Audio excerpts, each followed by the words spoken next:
નમસ્તે વિદ્યાર્થી મિત્રો, નોબલ સ્કૂલ ગ્રુપની ઓનલાઈન એજ્યુકેશનમાં હું આપ સર્વનું હાર્દિક સ્વાગત કરું છું। આજે આપણે ધોરણ 6 આપણો વિષય છે વિજ્ઞાન। એમાં આપણા ચેપ્ટરનું નામ છે વસ્તુઓના જૂથ બનાવો। આની પહેલાંના જે લેક્ચર હતા એમાં આપણે આ પાઠ વિશે થોડું ઘણું શીખ્યા છે કે વસ્તુઓના જૂથ બનાવો એટલે શું। વસ્તુઓ આપણી પાસે બધી ભેગી હોય, એમાંથી જે પ્લાસ્ટિકની વસ્તુ હોય તો પ્લાસ્ટિકનું એક જૂથ બનાવવાનું, લોખંડની વસ્તુ હોય તો લોખંડની, લાકડાની વસ્તુ હોય તો એની બધી વસ્તુના જૂથ બનાવવા। પ્લાસ્ટિકનું ઉદાહરણ આપણે જોઈએ તો કે પ્લાસ્ટિકમાંથી બનતી જેટલી વસ્તુ હોય એ બધી આપણે એક જૂથમાં પ્લાસ્ટિકનું જૂથ એને કહેવામાં આવે છે। તો એમાં કોનો આપણે સમાવેશ કરી શકીએ તો કે રમકડા છે, ડોલ છે, જે પ્લાસ્ટિકમાંથી બનતી હોય એવી વસ્તુનો આપણે સમાવેશ કરી શકીએ। આજે આપણે શું જોવાનું છે તો કે પદાર્થના ગુણધર્મો।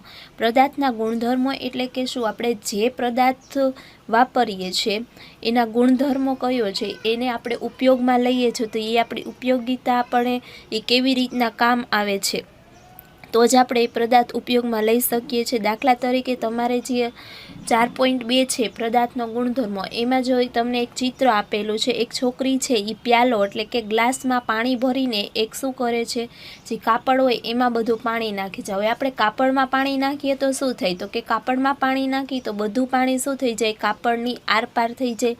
કેમ કે પાણી છે એ શું છે, દ્રાવ્ય છે, દ્રાવ્ય પદાર્થ છે એટલે કે લિક્વિડ ફોર્મમાં છે તો એ બધી વસ્તુ શું થઈ જાય, તરત કાપડમાંથી પાણી બધું નીચે પડી જશે।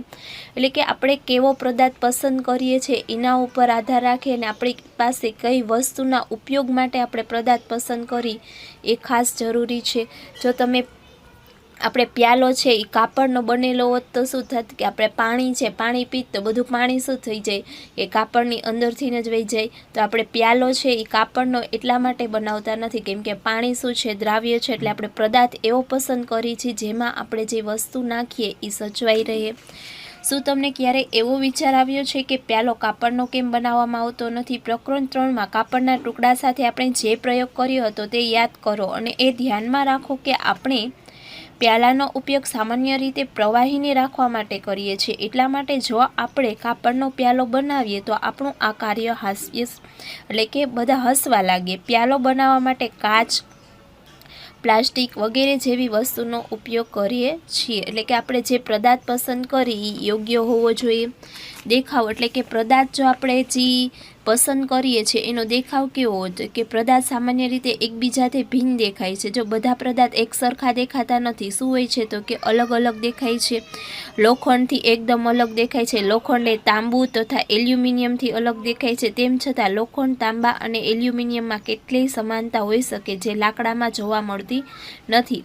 એટલે કે જેટલા પદાર્થ હોય બધાનો દેખાવ કેવો હોય છે, અલગ અલગ હોય છે। પ્રવૃત્તિ 3માં શું તમને કીધું છે કે વિવિધ પદાર્થો જેવા કે કાગળ, લાકડું, તાંબાના તાર, એલ્યુમિનિયમનું પતરું અને ચોકના નાના નાના ટુકડા એકત્રિત કરો। શું તેમાં કોઈ ચળકતી વસ્તુ દેખાય છે? ચળકતી વસ્તુનું એક જૂથ તૈયાર કરો। એટલે કે આ બધી વસ્તુ તમે જે પસંદ કરી છે એમાં જો તમે ચળકતી વસ્તુ તો કે એલ્યુમિનિયમ છે, પતરું છે, એ બધું ચળકાય, ચોક હોય છે તો એ ચળકે નહીં, આપણે એ જોઈ શકીએ છીએ।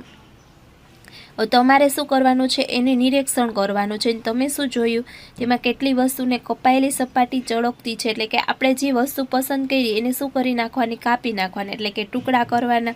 જો તમને નીચે ચિત્ર આપેલું છે એની ટુકડા કરો, ચળકતા જવા માટે કાપેલી ધાતુઓના ટુકડા, એટલે કે તમે બે વસ્તુના કટકા કરી નાખો પછી જો વચ્ચે જે ટુકડા કરેલા હોય એમાં તમારે જોવાનું કે એ વસ્તુ ચળકે છે કે ચળકતી નથી। ચોક છે એનો ટુકડો કરીને જોવાનો એ ચળકે છે, જો ચળકતી ન હોય તો એ પદાર્થ શું છે, એ ચળકાટ પદાર્થ નથી, અને જે વસ્તુ ચળકતી હોય તો એમાં ચળકાટ છે। તો તમારે જે આ પ્રવૃત્તિ આપેલી છે એ તમે ઘરે પણ કરી શકો। તમારી પાસે જે ચોક હોય કે બીજી ઘણી લોખંડની વસ્તુઓ હોય છે એવી બધી વસ્તુનો ઉપયોગ કરીને આ પ્રવૃત્તિ તમે કરી શકો છો। શું અન્ય પદાર્થનો પણ તમે શક્ય હોય તે રીતે કાપીને ચમક કે તે જ જોઈ શકાય છે? આ પ્રવૃત્તિનું પુનરાવર્તન વર્ગખંડમાં શક્ય હોય તેટલી વસ્તુ સાથે કરો। જો અત્યારે તમારે શું કરવાનું, તમારી આજુબાજુ જેટલી વસ્તુઓ હોય તમારે ઘરે એની સાથે તમે આ વસ્તુનો પ્રયોગ કરી શકો છો કે એ ચળકાટ ધરાવે છે કે ચળકાટ ધરાવતી નથી। જે પદાર્થમાં આવી ચમક હોય તે મુખ્યત્વે ધાતુ હોય છે, એટલે કે જે પદાર્થ ચમક ધરાવતું હોય એ ધાતુ અને જે પદાર્થ ચમક ધરાવતું નથી એ શું હોય છે? અધાતુ હોય છે.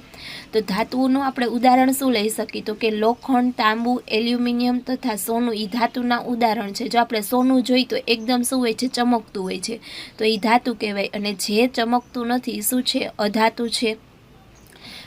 આવું તે ધાતુ પર વાયુ તથા ભેજની પ્રક્રિયાને લીધે થાય છે. એટલા માટે જ કપાયેલી સપાટીને તરત જોતા તેના ઉપર ચમક દેખાય છે. જ્યારે તમે લુહાર અથવા કોઈ કારખાનાની મુલાકાત લો ત્યારે તમે ધાતુના સળિયાની કપાયેલી સપાટીનું તરત જ અવલોકન કરો તથા એ જોવાનો પ્રયત્ન કરો કે તેમાં ચમક છે કે નહીં. જો ચમક હોય તો શું છે? તે ધાતુ છે. અને જો ચમક ન હોય તો તમારે શું તરત તમને ખ્યાલ આવી જવો જોઈએ કે તે અધાતુ છે. સખતપણું. સખતપણું એટલે કે શું કહેવાય? જ્યારે તમે વિવિધ પદાર્થને પોતાના હાથ વડે દબાવો, એટલે કે કોઈ પણ પદાર્થ તમારા હાથમાં લ્યો અને જો એ દબાવવાથી તરત દબાઈ જાય તો એ શું છે? સખત નથી. અને જો એ તમે દબાવવાની કોશિશ કરો ને દબાઈ નહીં તો એ શું કહેવાય? સખતપણું કહેવાય છે. દાખલા તરીકે તમે કોઈ બોલ લ્યો છો, દડો લ્યો છો, દડો તમારા હાથમાં દબાવવાની કોશિશ કરો તો ઘણા દડો છે એ એકદમ સખત હોય છે, એ દબાવાય નહીં. ઘણા દડા હોય છે એ દબાવાય જાય, તો એ એનું સખતપણું નથી. જે સરળતાથી દબાઈ જાય છે. ધાતુની એક ચાવી લઈ તેનાથી લાકડા, એલ્યુમિનિયમ, પથ્થરનો ટુકડો, ખીલી, મીણબત્તી, ચોક, અન્ય કોઈ પદાર્થ અથવા વસ્તુની સપાટી પર ઘસરકો કરવાનો પ્રયત્ન કરો, એટલે કે લીટા કરવાનો પ્રયત્ન કરો. તેમાં કેટલાક પદાર્થ પર સરળતાથી ઘસરકો કરી શકો છો, જ્યારે કેટલાકમાં સરળતાથી આપણે ઘસરકો કરી શકતા નથી. અને જે પદાર્થ જેને સરળતાથી દબાવી શકાય તેવા પદાર્થને શું કહેવાય? નરમ પદાર્થ કહેવાય છે. અને જે પદાર્થ આપણે સરળતાથી દબાવી શકતા નથી તેને કઠોર પદાર્થ કહી શકાય છે. હવે એના પછી આપણે જોવાનું છે કે દ્રાવ્ય અને અદ્રાવ્ય એટલે કે શું? કેટલાક ઘન પદાર્થો જેમ કે ખાંડ, મીઠું, ચોખા, ચોક, પાવડર, રેતી તથા લાકડાના વેહનો ભેગો કરવાનો. પછી એક શું કરવાનું છે? કાચનું પાત્ર હોય એમાં તમારે આ બધી વસ્તુ નાખવાની. જો જે વસ્તુ પાણીમાં ઓગળી જાય તો એને શું કહેવામાં આવે છે? દ્રાવ્ય. અને જે વસ્તુ પાણીમાં ઓગળતી નથી તેને શું કહેવામાં આવે છે? અદ્રાવ્ય.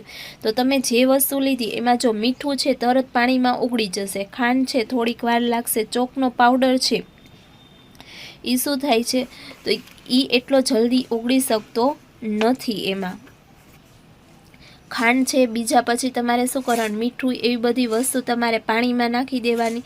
પ્રત્યેક માત્રામાં નાખેલી વસ્તુઓને ચમચી વડે હલાવવાની. શું કરવાનું? તમે જે વસ્તુ નાખી છે એને ચમચી વડે હલાવી નાખવાનું. પછી એનું શું કરવાનું?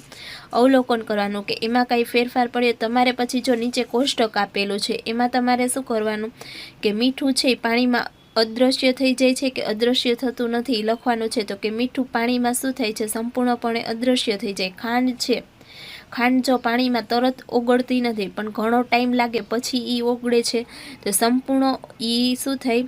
સંપૂર્ણપણે અદૃશ્ય થતી નથી પણ એમાં શું થાય? વાર લાગે, અદૃશ્ય થઈ જાય પણ થોડીક વાર લાગે. રેતી છે તો એ અદૃશ્ય થતી નથી. ચોક પાવડર છે તો એ અદૃશ્ય થઈ જાય. લાકડાનો વેર એટલે કે લાકડાનો ભૂકો એ અદૃશ્ય થાય નહીં. તમે એ જોશો કે કેટલાક પદાર્થ પાણીમાં સંપૂર્ણ અદૃશ્ય થઈ જાય તો એને શું કહેવાય? દ્રાવ્ય. અને જે પદાર્થ પાણીમાં સંપૂર્ણપણે અદૃશ્ય થતા નથી એને શું કહેવામાં આવે છે?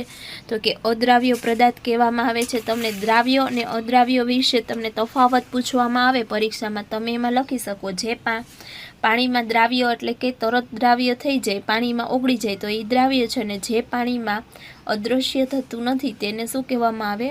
અદ્રાવ્ય પદાર્થ કહેવામાં આવે છે. તો તમે આના બીજા પણ ઘણી વસ્તુઓ હોય છે તમે પાણીમાં નાખીને જોઈ શકો કે એ પાણીમાં દ્રાવ્ય છે કે અદ્રાવ્ય.